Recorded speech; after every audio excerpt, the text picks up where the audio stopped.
Welcome to this week's edition of Outdoors Online, a weekly webcast produced by the North Dakota Game and Fish Department. I'm your host, Mike Anderson. My guest this week is Hunter Education Coordinator John Mazur. We still have a lot of late season hunting opportunities going on until early January. John, it's been a wet fall.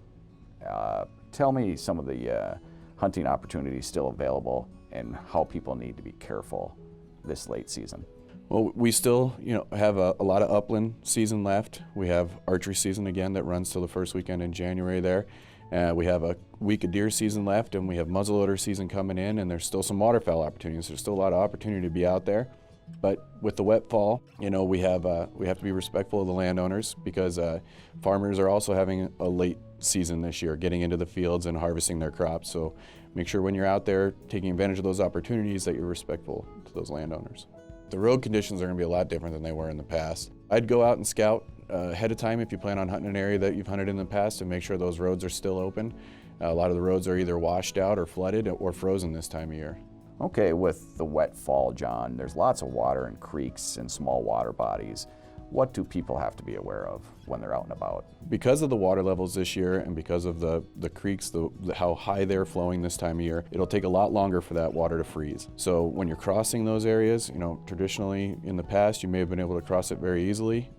It's going to be a lot different this year. So be cautious when you're crossing those areas. That ice is not going to be thick and flowing water, and there's a lot of opportunities there for you to fall through. So be cautious. Places that you traditionally hunted in the past where it was dry this time of year, especially those slough bottoms, they're going to be wet this year. And it's probably a lot deeper than normal. That's right. I mean, even the places that you've hunted that may have had 3 feet of water last year, this year they have about 6 feet. So you got to be careful. You just need to use more common sense when you're out this late season.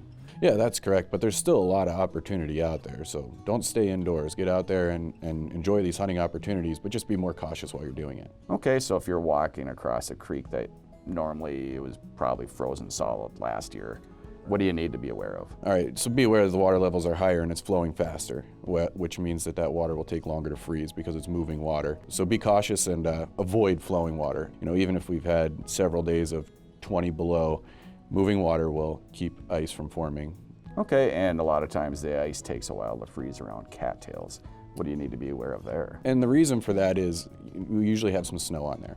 And with that snow becomes an insulator at that time. Prevents it from thickening, so it acts as a blanket, and that'll cause thin ice underneath that snow. Since we're talking about snow, John, how does the snow and cold affect a person? If you're upland game hunting and you're constantly on the move, know your physical limitations. It's a lot harder to get through. And the other thing to factor in is if you're late season bow hunting and you're going to a stand, and as you're walking out there, you could get sweaty, and then you stop and you sit, and that sweat will then freeze and cause you to get hypothermia a lot quicker. One of the ways to prevent that is when you're walking into the stand, walk in with as little clothes on as possible, and then as you get down there and you sit down, then you can relayer. There's some other things, you're dressing a lot warmer, you have mittens or gloves. Explain some of those situations, John. Well, you're going to be wearing a lot more clothes this time of year than you were when you were probably practicing in the summertime.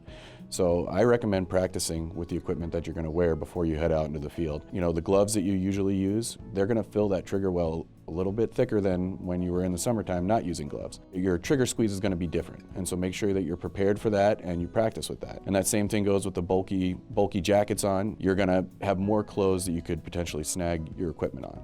So you need to practice all your hunter safety tips no matter what time of year it is. That's correct. As the seasons change, the safety requirements change as well.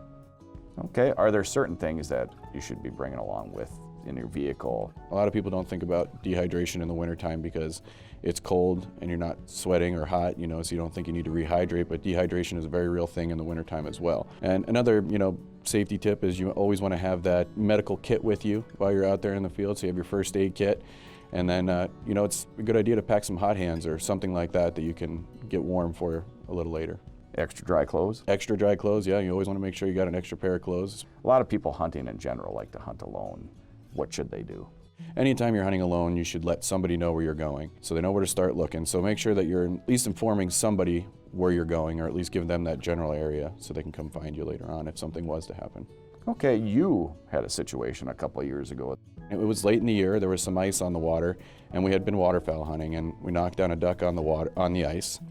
And I was wearing waders, and I thought I could go out there and get that duck on the ice. And when I got out there, I figured, well, if I went through the ice, I'd be fine because I could stand.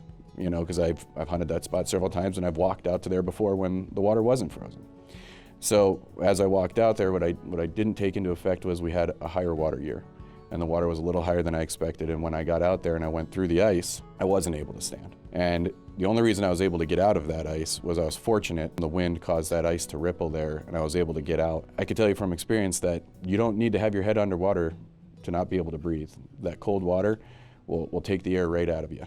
And I had my head above water the whole time, but I can tell you I couldn't breathe. And we talked earlier about this story, John, and you said another person was with you. Yes. What did that person do, and what did that person do that was right? Right away, that person wanted to come. You know, your instinct is to want to help. You know, help any way you can, get out there and try and get them out. But that was the wrong answer. You know, you don't want to do that. And, you know, able to make a good decision and not come out there.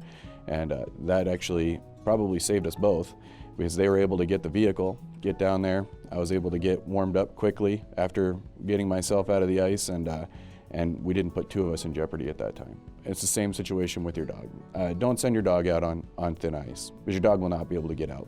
And of course, you know, it's our hunting partner again, right? We have a bond with our dog. And so our instinct is going to want to help our dog to go out there. And what's going to end up happening is you're going to end up putting yourself in jeopardy too. Okay, so from your situation, the best advice for people is what? I would stay off the ice until, you know, it's ice fishing season. And the most important thing while hunting any time of the year is? Have a plan, because if you fail to plan to fail. So have a plan for every situation that you may run into and that you may encounter this year out in the field. A lot of great information, John. Thank you. Here are some recommendations for ice thickness. 2 inches or less, stay off the ice. 4 inches for walking on ice. 6 inches for a snowmobile or ATV. 8 to 12 inches for a small car. And 12 to 15 inches for a pickup. And remember, ice is never 100% safe. For Hunter Education Coordinator John Mazur and the rest of the staff here at the Game and Fish Department, thanks for joining us for this week's Outdoors Online. We'll see you again next week.